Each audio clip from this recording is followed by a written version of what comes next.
Marshall, and they're going to be discussing today's webinar on managing risk for domestic homicide of older adults as a community and how everyone has a role to play.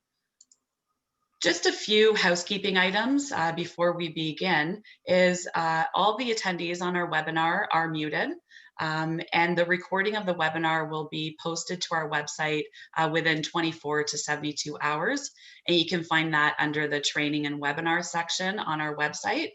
And then for those of you that are interested in adjusting the size of your video between the images and the slide deck, you can just drag the cursor over to make either the slides larger or our images bigger.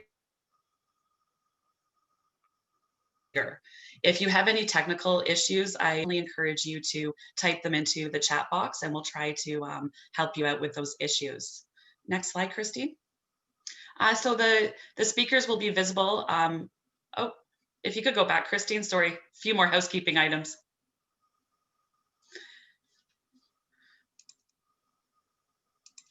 Actually, I think that covers all of the housekeeping items. Sorry about that, everyone. If, as I said, if you have any technical issues, just type them in the chat box and we'll be able to help you out. So today, before we get going, I do want to provide a land acknowledgement for all of the attendees today. EAPO endeavors to honor the land and its treaties by strengthening our relationship and responsibilities to them. We live and work on Métis, Anishinaabe, Ojibwe, and Cree territories. The presence of settlers is not neutral, and it has and continues to have devastating impacts on many aspects of life for Indigenous peoples. Many of our practices, including the way we care for our elders and the way we educate and our methods of creating community, came to these lands through an ongoing process of colonialism. We now hold a new understanding in our interactions and engagements with this land and its people. There is extremely important work being done by many nations and allies to ensure the continued thrivings of all communities and knowledge systems. Those of us who are settlers need to recognize that our knowledge and way of doing things may not be the priority as we work towards a safe Ontario for all seniors. Thank you. So just a little bit about who we are and what we do. I am with Elder Abuse Prevention Ontario, and our mission is we just truly envision an Ontario where all seniors are free from abuse and have a strong voice and feel safe and respected.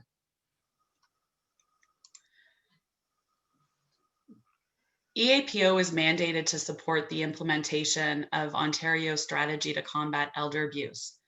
And we're generously funded by the Ministry of Seniors and Accessibility. And really simply put is we all have a role to play, and we would like to stop abuse and restore respect. The three main pillars of the Ontario strategy to combat elder abuse is community coordination and response, where we work with key stakeholders, elder abuse networks, and provincial and national organizations. Training, frontline service providers and seniors on the supports and what elder abuse is. And what we're doing today, public awareness, presentations, communication tools, and of course, a big public awareness campaign every year for us is World Elder Abuse Awareness Day on June 15th. So I do want to shine a light today on yesterday was International Day for the Elimination of Violence Against Women. It also marked 16 days of activism against gender-based violence, which concludes December 10th, which is International Human Rights Day. Violence against women and girls is one of the most widespread and persistent and devastating human rights violations in our world today. An estimated 1 out of every 3 women will experience physical and/or sexual abuse in her lifetime. And today we want to shine a light on the fact that crime does affect seniors in our community. And now this is just highlighting our webinars for all of this week. We're closing off tomorrow with a virtual award ceremony, which will be very interesting. So we invite you to attend. So without further ado, I'm really excited to introduce Margaret MacPherson. And go ahead, Margaret, and share your screen. And we're so happy that you're here with us today. Thank you.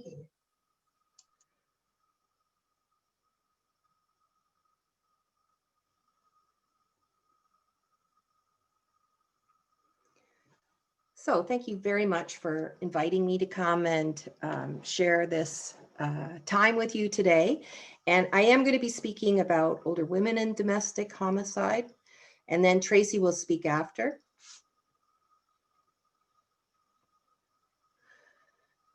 So what I'm going to be talking about today is from a chapter in Preventing Domestic Homicides. It was a book released last year, 2019, and out of the Center for Research and Education on Violence Against Women and Children. So Peter Jaffe, Katrina Scott, and Annalise Stratman put the book together, and I had the privilege of writing a chapter. So that's what I'm going to speak about today. And I wanted to start with the dedication, really, because, you know, this sense about how deeply sad it is that we can't do more to save lives, especially when there's so many warning signs that generally precede domestic homicides, you know, is a question about, you know, how we're going to move forward. And it is recognized as a major health problem across the globe. At the extreme end of domestic violence, you have homicides and homicide suicides. And it accounts for about 1 in 8 homicides in the world. It's a very significant number. And just to give you a sense about how prevalent, in 2017, approximately 30,000 women were killed by an intimate partner across the globe, which is a little over 82 women a day. This is the dedication that's in the book. And, you know, I think that it's a difficult topic, but it is toward what I want to end up with today, is talking a little bit about what we can do differently in future. How can we sort of get ahead of this curve? But first, I'm going to talk a little bit about sort of some of the changes and where we are. So 30 years ago, domestic violence was considered a private matter. It's now considered a public matter and a criminal conduct once it's reported. With this societal shift, there is a greater onus on professionals to respond appropriately, especially when the violence appears lethal.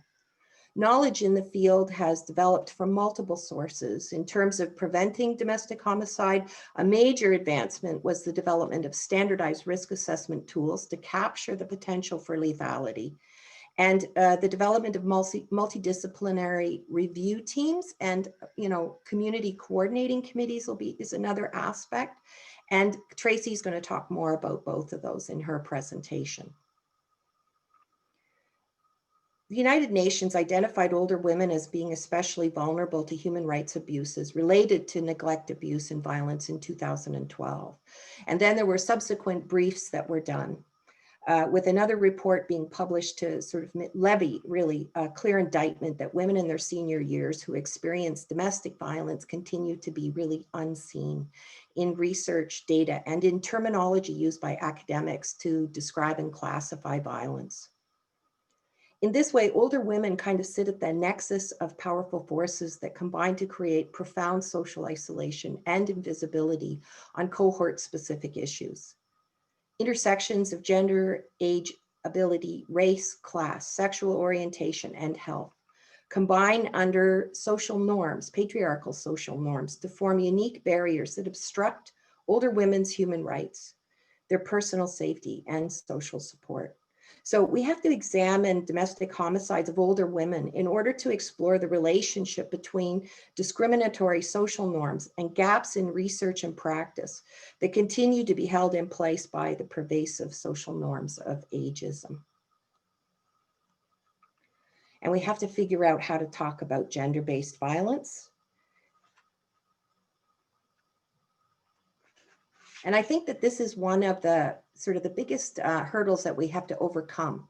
when we're talking about domestic violence is this idea that there is a pure category of victims and perpetrators, good people, bad people, because relationships are so much more complex.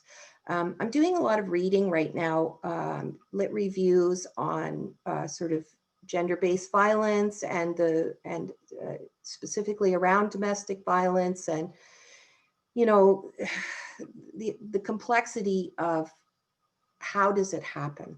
And I think that one of the really important pieces that I want to emphasize with this is that we have to stop talking about it in absolute terms, because what we tend to do now is sort of cast people into these good and bad piles. And then, especially with those who are considered perpetrators of domestic violence, we have a tendency to push them out of the social circles altogether, which just makes them more dangerous and which doesn't really take into consideration the complexity of people's lives. I think it's also complicated because we use justice language, right? Because domestic violence is a crime. And so we do talk about victims and perpetrators, and we have a particular way of looking at them. So I think that that's an area that we need to address, because gender is absolutely a factor, right? So men do experience the highest overall rates of violence, and they're most likely to be killed by another male. Women are more at risk of domestic violence, sexual assault, and harassment. They're more likely to be killed by the partner or ex-partner, dating partner. And 80% of domestic homicide victims are women across a number of data sets, and an even higher percentage of men. So, it is a gendered issue. LGBT people do experience similar to higher rates of domestic violence. So, if we're going to be effective in our responses, we need to understand gender differences, so that we can prevent the violence more effectively. This is the Canadian Femicide Observatory for Justice and Accountability. In 2015, the United Nations essentially put out a call to countries and said, we need to establish a femicide watch to raise the profile of gendered killing of women. Women are killed because of their gender. In 2017, researchers at the Canadian Femicide Observatory, which is at the University of Guelph, and they did a sort of a look back. They reviewed 452 femicide cases involving women for over 55 years and older, over a 38-year period. And they found from 1974 to 2012 in Ontario. So over a third of them were committed by intimate partners. And we see at the little grid there below that, in 2019, over half of the femicides in Canada or in Ontario were killed by an intimate partner. So it works out to be about 8 women or girls who were killed by men specifically for every month in 2019. This is another sort of look from the Femicide report about prevalence in 2019. I want you to look at the sort of the far end, and what you'll see is that women over 55 make up the sort of the largest group, the largest demographic in the stats last year. So the observatory has identified intimate partner femicide of older women as being an area that they want to focus on. So domestic violence, often happens over a long course of time in a relationship of a couple. But death reviews have also found cases where there's no prior history of domestic violence. This is largely unexplored territory where domestic violence and health issues overlap in ways that are quite specific to older couples. It is in these cases as well that a mental illness, mercy killings, or suicide pacts is often problematically proposed in official records and news reports, especially when one partner can no longer provide the extensive care required by the other. The wishes of the victim are often unclear or unreported, and regardless of the motive, the majority of women killed do not experience a merciful method of death. The phrase domestic violence grown old is sometimes used to reference violence in relationships of older couples. It's actually kind of a way of discounting it. Ageist assumptions underlie the phrase and may cause people who are bystanders to the situation to look the other way when they see abusive behavior. They may rationalize the situation has always been this way and there's no point in getting involved now. Further, if the woman's been experiencing abuse for a long time, then others may assume that it can't be that serious, or they may believe, this idea that she's made her bed and she needs to lie in it. In these ways, older women face specific pressures imposed by society that are particular to their generation. Aging women in abusive relationships experience a triple threat of being a woman, being an older woman, and being an older woman experiencing violence. And then, of course, you have all the other intersections. The rise in homicide, suicides of older couples in recent years provides this kind of clarion call, because we have seen a rise in recent years as violent death rates are likely to increase with the aging population. The idea that domestic violence only affects younger women is due in part to systemic ageism that operates as structural violence in excluding old age cohorts from study samples. Global and national surveys of intimate partner violence frequently include women only up to the age of 49. Now, I must say, I believe that is being rectified, but there were a lot of global studies that were done where 49 was kind of the cutoff age. So older women's experiences have not been visible because they've not been widely studied.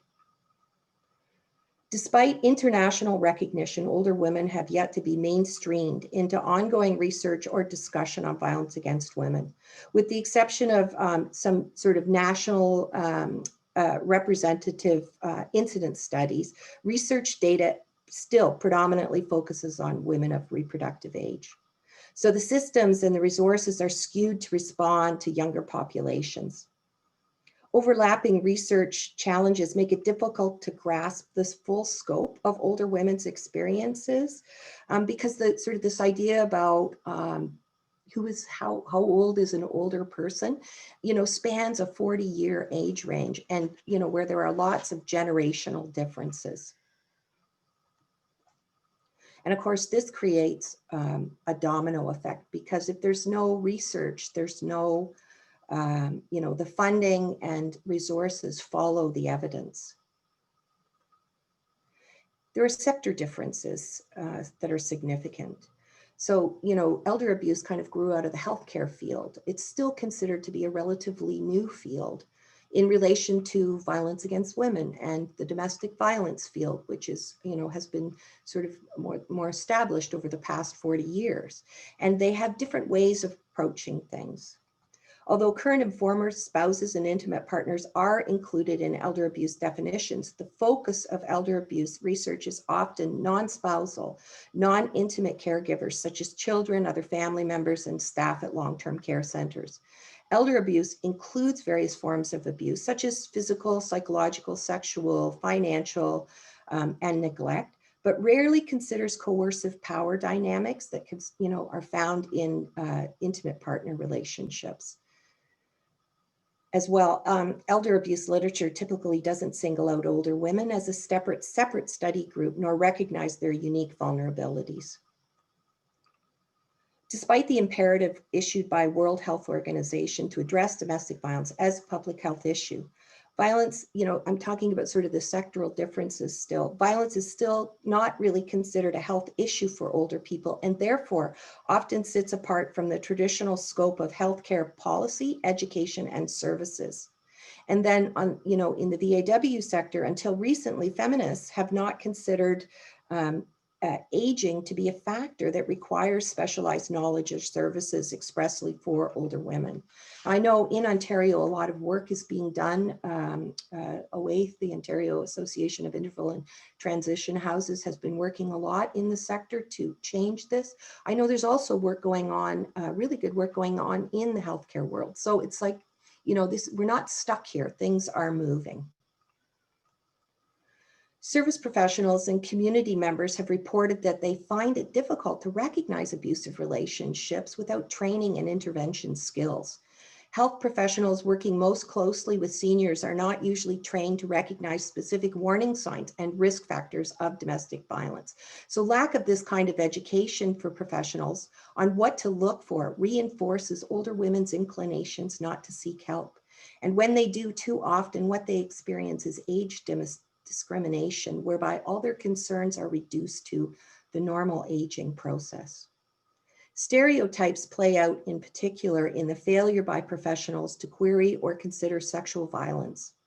Women who are raped by their partner can experience lasting trauma, physical injury, and exposure to sexually transmitted infections.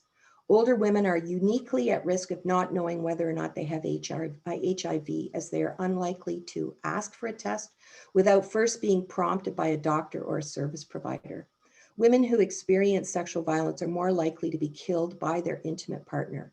Intimate partner sexual violence is a high risk factor for domestic homicide. I also want to say, like, there's a whole conversation about universal screening that I'm not going to get into today, but there's lots of problems with universal screening. So it's not enough to just ask the question. There's training and education and sensitization, I think, to the issue that needs to follow with that as well. As women age, their horizons for action diminish, and they see themselves as having fewer life choices within the scope of decreasing power. This is just a sad reality, especially women who have spent their lives in unpaid work or precarious work, who don't have pensions, who are dependent upon someone else, really, their partner, to look after them. What most differentiates the experiences of these older women from their younger counterparts is the time period which they grew up. It's a quote from work that Teresa Zink did in interviews a few years ago. So before 1950, most women came of age during a time when education and independence were not encouraged for women, and when the feminist movement was still years away. Child, domestic, and elder abuse were not discussed or even recognized. So many older women are surprised to learn that their experiences are even worthy of consideration. Okay, so that's a lot, but I have to say that change is possible. The Canadian government has made significant investments to develop health equity-oriented curriculum that acknowledges the intersection of oppression and violence as health issues that persist in relationships, systems, and society. And so equity-oriented education across disciplines, this is a way to it could be a strategic direction and a unifying force, because it has the potential to bridge some of these sector differences and to provide people with a way of working that spans mandates and programs. Yeah. Using a common language. I think that that's a really important piece, and the trauma and violence practices at all levels of society, I believe, could be a game changer. So I'm just pointing to Equip Healthcare as a site that has a lot of information. This is where curricula has been developed. The Public Health Agency of Canada has invested millions of dollars in developing these resources. And I know that there are a number of other sectors that are adapting sort of the materials for their own purposes. We can all become trauma and violence informed, like at the very least. Like it is, we want to deal with the whole ecology of the issues, but I also want to say that as individuals, there are things we can do. So these are universal precautions that can be practiced, right? Everyone's had trauma of some kind. Like, we know this. You don't have to know their story to be caring, and people don't do things without reason.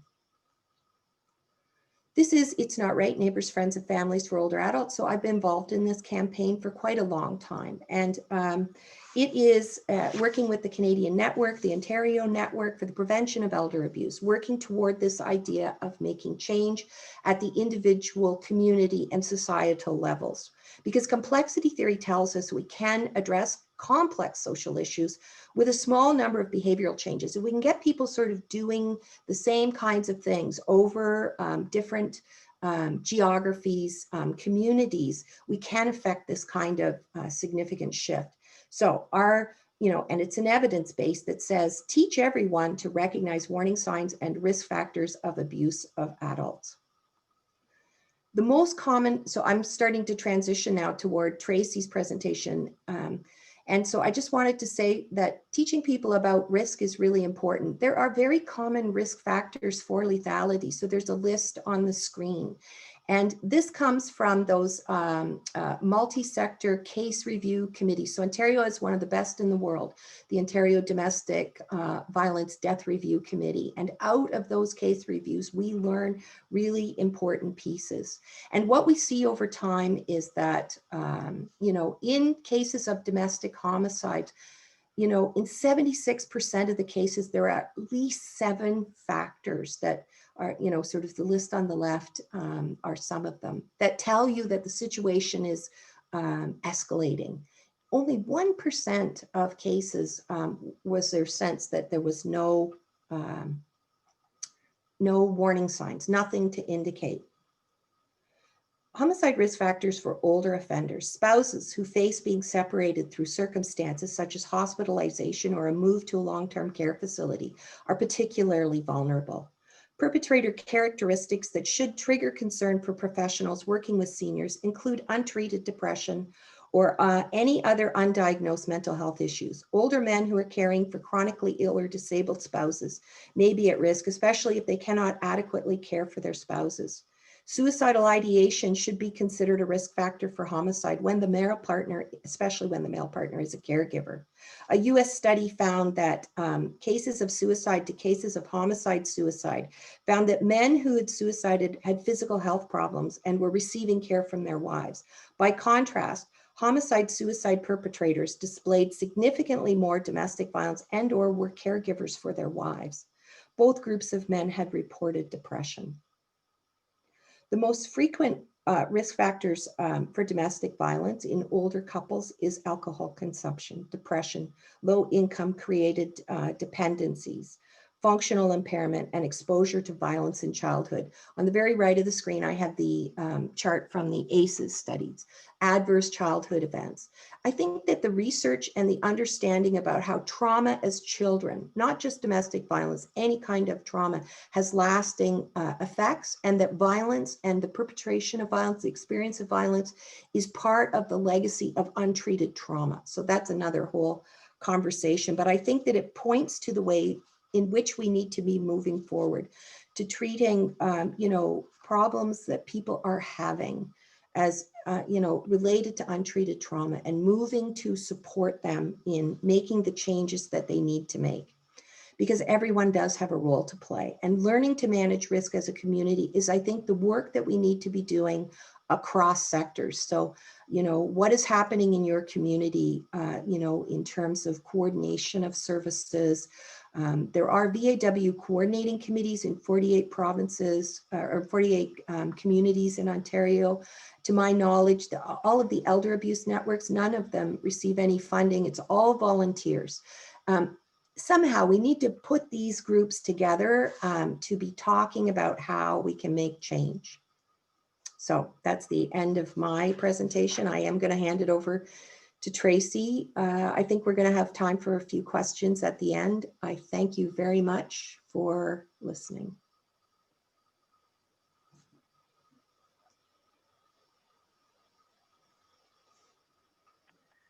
Okay, welcome everybody. Thank you very much, Margaret. I'm sharing my screen and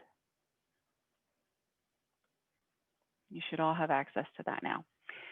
So I'm hopefully dovetailing with Margaret's presentation in a way that makes sense. I told her when I first saw the first slides on her presentation how difficult it is to see the flowers. And I mean, something as simple as flowers brings to mind that they were sort of funereal flowers, and how difficult this topic is for everybody. So we always have to remember the impact of working in this field on us as individuals.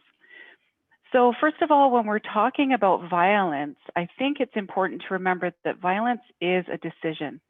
It is something that doesn't happen frequently in the frozen food section of the grocery store.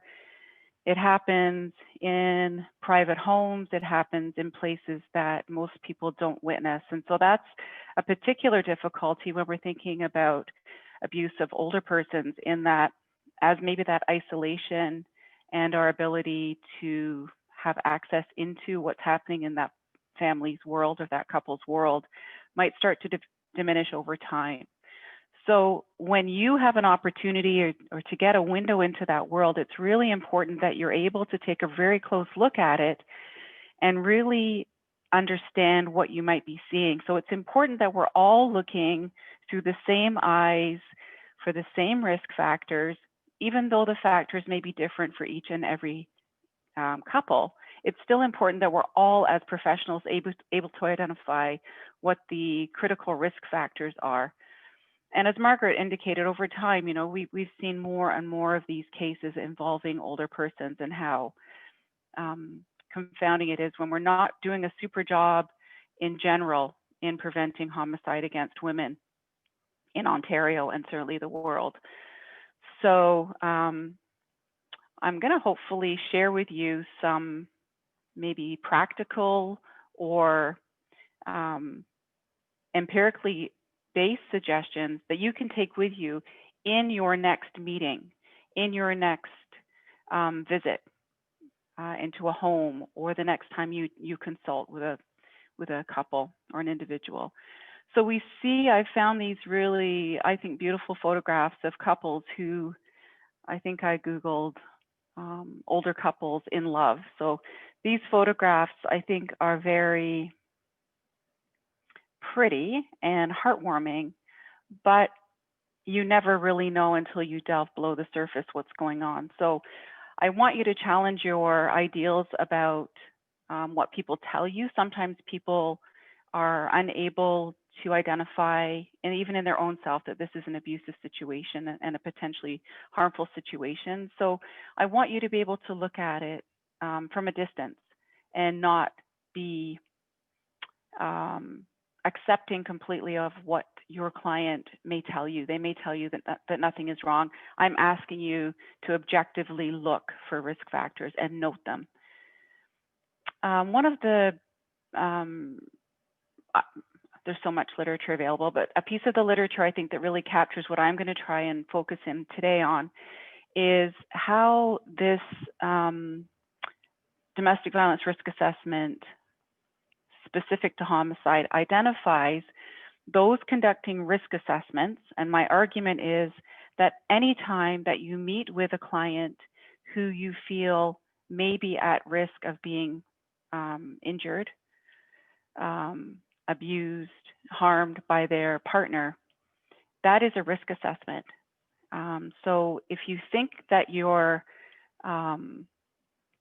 having a discussion or a counseling session with someone, I'm asking you to consider doing a sort of informal risk assessment in your own mind, identifying factors that might actually be available for you to identify. So those conducting risk assessments, which are all of us in this field with vulnerable populations, should be structured, reliable, validated, and defensive. So if we're all asking different questions based on what we think risk factors are, that is not going to be helpful. That is not going to help us reduce the risk of homicide to these women. And the recommendations here are very clear. So something called SARA, ODERA, Be Safer, and I'll explain what those are in a minute. There are structured risk assessment tools that are available. And there was a poll that we've put together, and I don't know exactly if we're going to do that now. Are we able to jump in and do that poll? Do I need to stop hiding my screen or stop sharing my screen?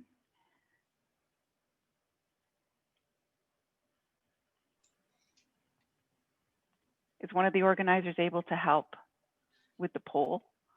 Christine, could you pull up the poll, please?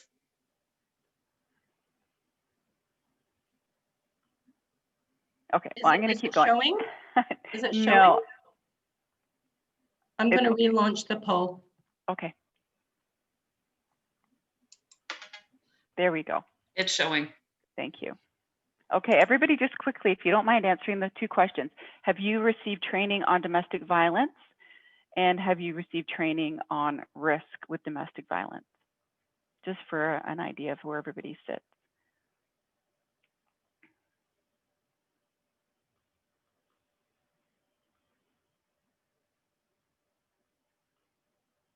And then who loves doing polls?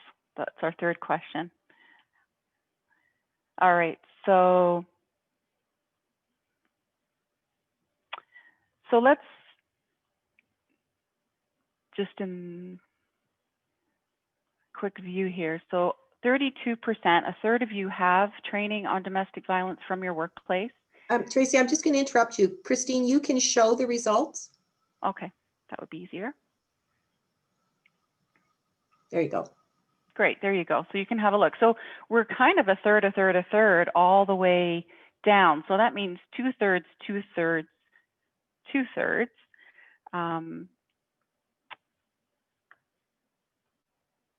May not have certainly had it in the last 2 years. So I think what I'd like to do is just go through a bit of the history of what violence risk assessment is, how it hopefully will impact your work, and the importance of doing it in a structured way, all in a similar way. And that's how we're going to impact the risk of our women being killed. So it says the second bullet point in this article, those conducting risk assessment should receive proper education and training about the use of tools or guidelines. So risk evaluators should understand, and I'm reading it out because I feel that this is really important. It's really important to identify that we can't just do things in an ad hoc manner. We have to do things in a structured way. So violence risk assessment, we have three kinds. Unstructured would be doing it the way you've always done it, just by your gut, right? That used to be the only way we had. Actuarial tools are tools that are based on numbers. So they've crunched a lot of numbers about risk factors, and it's kind of a checklist kind of approach. And then the third is structured professional judgment, when they've anchored their risk factors in research, but also allow the assessor to include your own professional judgment in there. So it's a little of a hybrid between the first two. I've read it out, unstructured professional judgment, because it is not something that can be supported in our professional assessment for our clients. So if you're really, as an organization, not sure about what you're doing, not sure if what you're doing is anchored in evidence or anchored in solid research, then I'd be happy to help you with that. And we don't have time to go through that today, but it's very, very important that you realize how tools are available and need to be adhered to when you're making a determination of whether your client may or may not be at risk. So historically, we started probably around 35 years ago now, starting to do research around what precedes violence, and rather than just being reactive. So we have a lot of information, and I'll show you some of the visuals here, but we have ways now that we've determined how we should be concerned, if at all.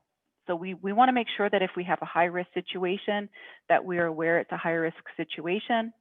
If we have a low-risk situation, it's also equally important to identify that in order to put our resources where they should go, and in order to reduce fear and stress in some of our clients if, in fact, there is no risk present. So Margaret spoke about the Death Review Committee report, and every year, unfortunately, we have to have this big, fat committee report because there are these cases every year in Ontario. And it's very valuable work, and two things that I'll highlight in the years between 2002 and 2017, 33% of the cases were homicide suicide cases, 33%. So if you meet a client and there is talk of any kind of suicidal thinking, you need to really consider that that may link closely with homicidal and then suicidal behavior. 11% of the deaths were related to strangulation or asphyxia. And that is a very probably under identified risk factor. I did a case consultation the other day where that was the first time that this worker had really understood that strangulation relates very closely to a risk of homicide afterwards. So all of these risk factors are listed in the Death Review Committee report, and it's very important that you are aware of what they are. These are the common risk factors for what's been happening in Ontario. So actuarial threat assessments can underestimate risk, and I'll give you an example of what an actuarial threat assessment is. But remember, they can underestimate risk, and they're good for a risk assessment, so for predicting if risk is present, but they don't necessarily assist you in reducing risk. And our whole goal here is identifying risk and then reducing it. We're not helping anyone by identifying if risk is present. Dr. Jackie Campbell from Johns Hopkins created the danger assessment, and it's a great tool. It's validated. It's good to do as a lethality assessment tool.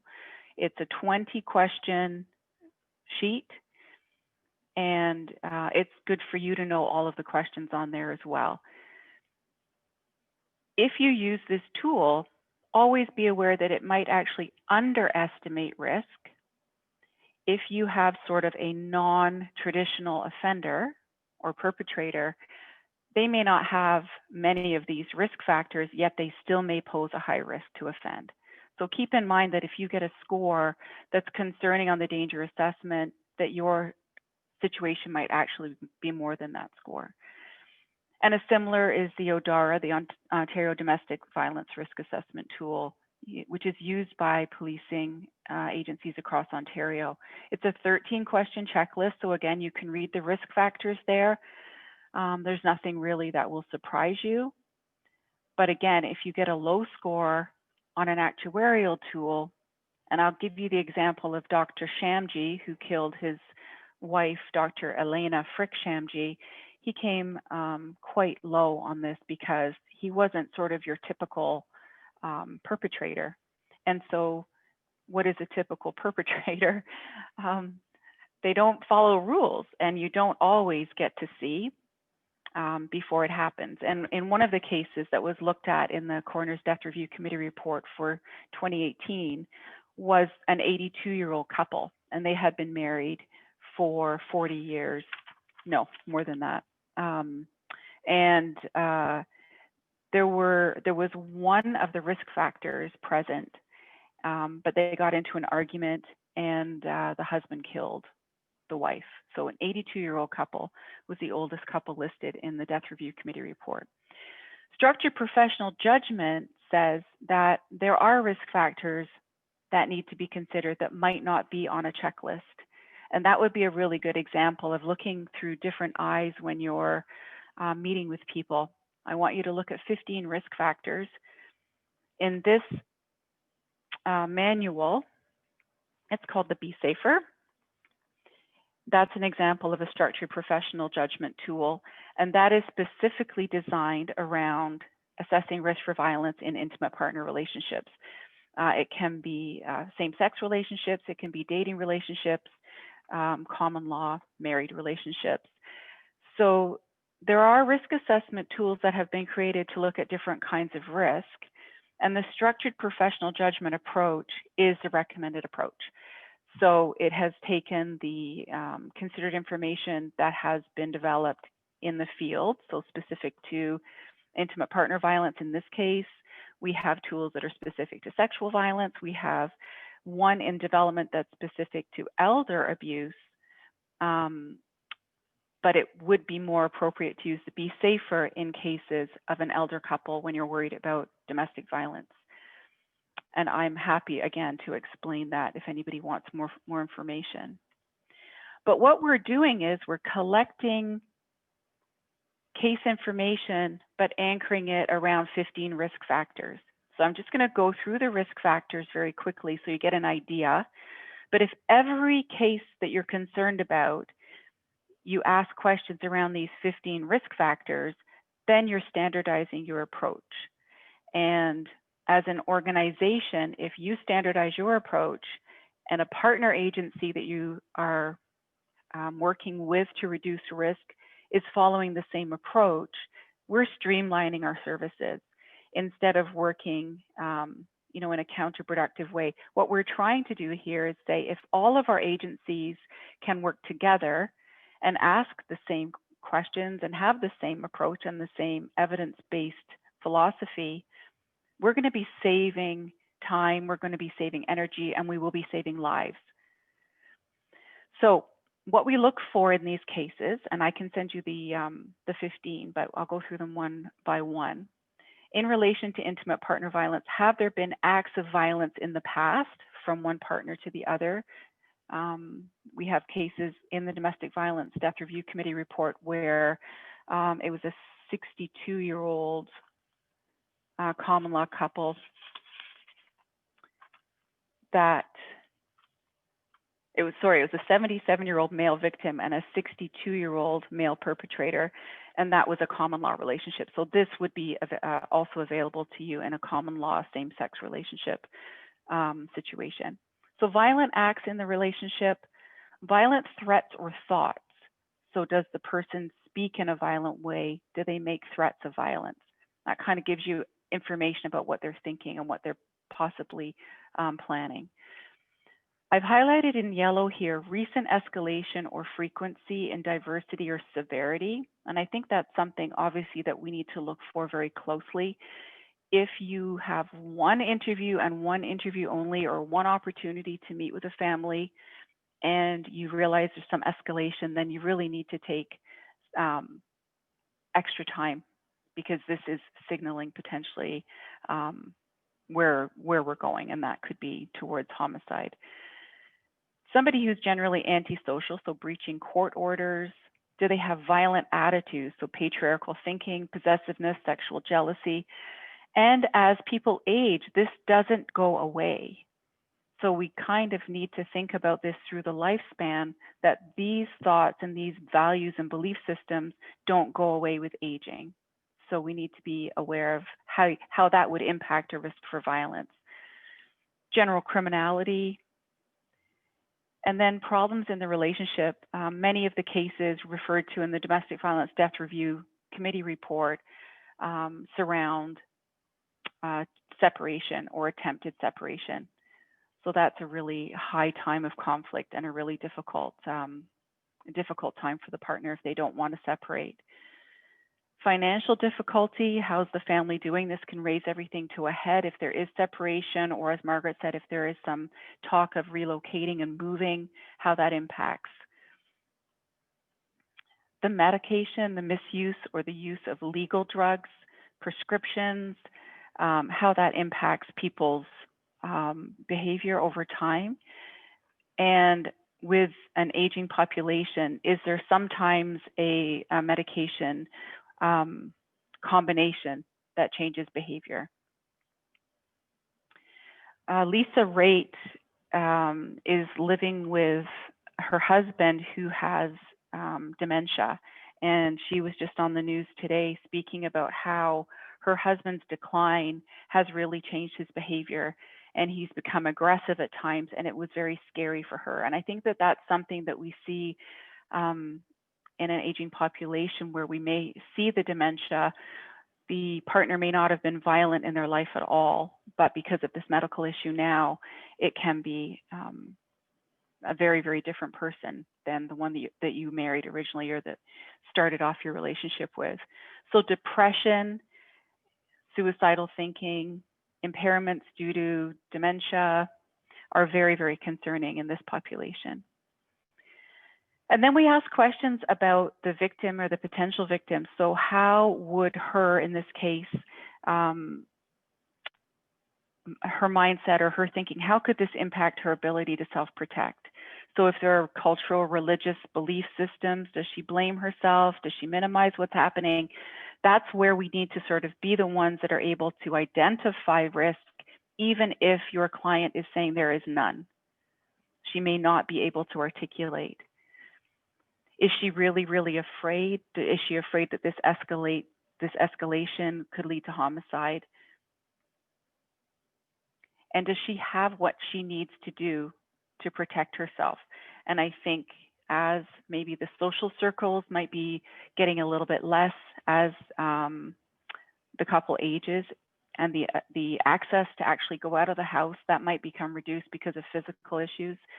Do these resources and does this support start to erode? And that's where the ability to self-protect again is reduced.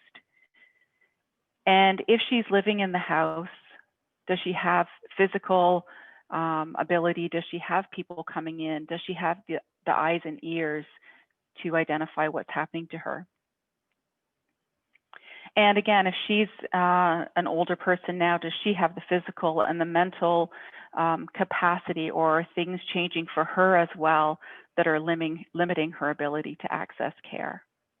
So those are the areas, those 15 risk factors that we need to ask questions around. And that would give you a very thorough, and that might seem like a lot of information to gather, but I just want you to think about those 15 things and know what they are with every family that you contact. And then you are kind of doing this running risk assessment in your mind in the same way that all of your community partners are doing it. If you find that you have a concerning case, the trick then comes to risk management and risk reduction. And that's the important piece. So knowing that the risk factors exist is one thing, but now I'm going to ask you to collaborate with other community partners to do risk reduction. And that involves something that is quite complex, and it causes a lot of grief for us, is information sharing. But we know that we have an obligation to share information that can save people's lives. And that's what I'm going to ask you to do. So when you have information that can be shared and should be shared with your community partners, we have a collaborative approach that everyone can get together in the same room to discuss a case. All of your community agencies who have involvement with that family or that couple can and should, either on a Zoom meeting with COVID or in real life, get together and share information and determine which risk factors you're concerned about, and then who can help you in reducing those risk factors. And just my final slide is that you may be the window into this person's world. So if you're able to look at the 15 risk factors that we've talked about, you can then, you may be the only one that she has divulged this information to. So I don't really mind what type of agency you work for, but by nature of your role, you may be the only one that has this information, and you need to become the window to this person's world and invite your community partners to come and work with you to reduce risk. And that's something that you've probably not done too much of, but it's something that we need to do more of to reduce risk for homicide for our women. And I'll end on that, and we'll go to some questions. Thanks, Tracey. I wanted to just, I don't know whether you, I was responding to a couple of things in the chat, but you know, I think it's important for people, like what you do is very specialized, and there's no expectation that everybody has to become high risk assessors, right? Right. But our hope is that everyone can sort of develop a capacity to recognize risk and then to know what to do with it. But the way that we've been working sort of in, you know, sort of the way the government funding kind of structures the work through different departments and funding sources, you know, is a challenge that we have to overcome, because learning to manage risk as a community requires, I think, rethinking our structures on the ground. And in my experience, the leadership needs to come from the ground and in the communities. So, you know, COVID has kind of made us all aware of sort of the importance of collective action. And I think that this is just part of that conversation. Yeah, I think when we're all working separately, right, we all have these silos, and I know that that's not really changed. I don't believe that that's changed a lot, but we're all trying to do the best we can with the dollars that we have. But if we pool our resources if we're providing sort of a holistic approach to a situation, all of us are going to be doing less for that family, and the result will be a reduction in homicide risk for that family. So, you know, there are practical, simple ways to do it, and one of them is to get coffee and a box of muffins and go and sit in a room and talk about the case. Because these cases come up and people do know. There are pre-incident indicators. People do know in the majority of these cases little bits about what's happening. But until it's put together, and sadly, many times it's not put together until we're looking at it after a homicide has taken place, and it's too late then. So the fear of information sharing, to me, it's a non-starter. That is absolutely off the table for me. I think I have a great article by Pam Cross that's called "Who Do You Want to Sue You?" And, you know, we don't want to be sued by a dead woman's family because we didn't have the coordination or we didn't have the confidence to share information that needed to be shared. And if it's my family, if it's my mom, if it's my aunt, if it's my sister, I want agencies to have courage and share information that can save my life, and then know what to do with it. And I think sometimes we have to engage other partners. We have to drag them along because they're a little bit nervous. They don't need to share if they're not comfortable in sharing, but they need to come to the table and see what happens when we share. There is a magic that happens when we work collaboratively.